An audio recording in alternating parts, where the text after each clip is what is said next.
Hey, quick question. Are you freezing your butt off in the car right now while the heater barely pushes out lukewarm air? Most people would drive straight to the shop and risk a $1,500 to $500 repair bill for parts they probably don't even need. Stick with me for the next few minutes and I'm going to show you how to make your heater blow twice as hot using a secret trick that costs less than $6. Plus, at the end I'll give you a bonus tip that can prevent up to 40% of major engine failures. Let's get your cabin blazing hot again. Number 1. Check the thermostat. First thing we check is the thermostat, and this little part causes about 30% of all heater failures, especially on cars over 8 years old. A stuck-open thermostat is the classic culprit. The engine never reaches proper temperature, so the heater core never gets truly hot coolant. You might see a check engine light with code P0128, but even without a light, here's a quick test most mechanics skip. After the engine has been running for 10-15 minutes, shut it off and carefully feel the upper radiator hose. If it's stone cold, your thermostat is likely stuck open.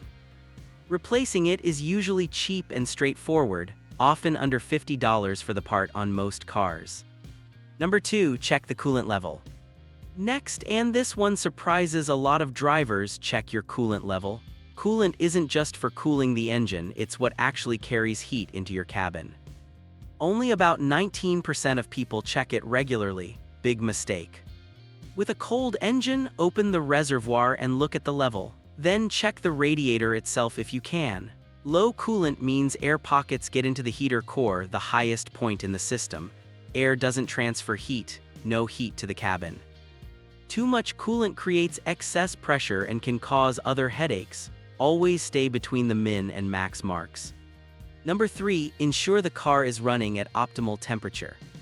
Take the car for a 10-15 minute drive and watch your temperature gauge. It should settle right in the middle when everything's working properly. If the needle stays too low after a decent drive, you've got a cooling system issue preventing the engine and heater from getting hot. Too high and you're risking serious damage. This simple gauge check tells you whether the problem is minor or if you need to dig deeper. Number 4. Check the AC settings. Believe it or not, many people lose heat simply because they're using the controls wrong. Crank the temperature knob all the way to full hot, maximum red. Start the fan on low and gradually increase it as the engine warms up. Most importantly, hit that recirculation button. Recirculation keeps the already warmed cabin air cycling instead of constantly heating ice-cold outside air. In freezing weather, this makes a massive difference. Just don't use it with foggy windows, it can make visibility worse. Number 5. Check the blend door actuator. Now let's talk about the blend door actuator, the part that decides whether hot or cold air actually reaches your vents.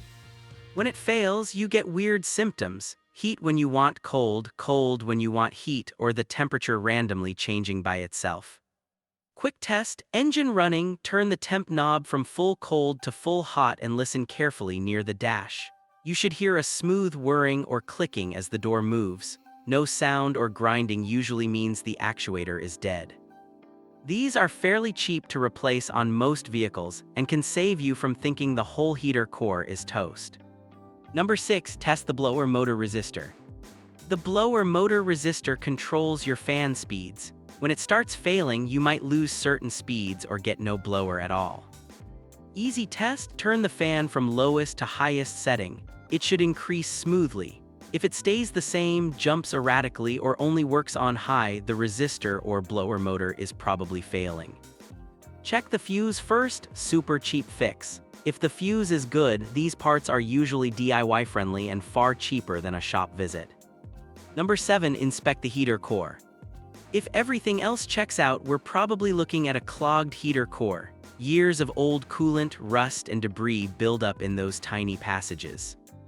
Locate the 2 heater hoses at the firewall. With the engine warm, both should feel hot. If one or both are cold, you've got blockage. Most shops will immediately quote you a $1,000 to $500 plus heater core replacement. Don't rush into that. How to flush a clogged heater core. Instead, try a CLR flush first. This method works over 90% of the time and costs under $30. Step 1. Confirm it's not leaking. Smell inside the cabin or check for sweet coolant smell under the dash. Look under the car near the AC drain. If it's leaking, flushing will make it worse. Replace the core. Step 2. With a completely cold engine, remove the 2 heater core hoses and drain the old coolant into a catch pan. Dispose of it properly, it's toxic to pets. Step 3. Blow out remaining coolant with compressed air. Step 4. Wearing gloves and goggles, use a funnel to pour CLR into the heater core until it overflows. Let it sit for a full hour. Step 5. Flush thoroughly with low-pressure garden hose water 1020 psi max until it runs completely clear from both sides. Repeat if necessary. Step 6. Reattach the hoses securely. Step 7. Refill with the correct coolant. Step 8. Top up and bleed the coolant. Bleeding the system properly is critical. Trapped air pockets will cause overheating and can destroy your engine. Use a proper spill-free funnel kit. Fill the radiator, run the engine with heat on full and fan low, let it burp out all the air while topping up as needed. Rev gently if bubbles are slow, test drive, then recheck when cold. Do this right and your heater should be dramatically hotter. How to perform a simple coolant flush. Finally, the bonus tip: 60% of heater core problems come from neglected coolant. Flush it every 5 years or 30K 60K miles. Quick DIY version: drain old coolant, fill with distilled water plus flush chemical, drive 10-15 minutes with heat on, drain again, refill with proper 50-50 mix and bleed the system. Use only the coolant specified for your car and always distilled water, never tap water. That's it, you now know exactly how to diagnose and fix weak heat without getting ripped off. Drop a comment and tell me what's the coldest temperature you've driven in with bad heat, and which of these steps are you trying first? If this saved you money, hit like and share it with a friend who needs it. Watch my next video on 11 stupid fluid change mistakes that destroy engines so you can keep your car running strong for years. Thanks for watching, stay warm out there.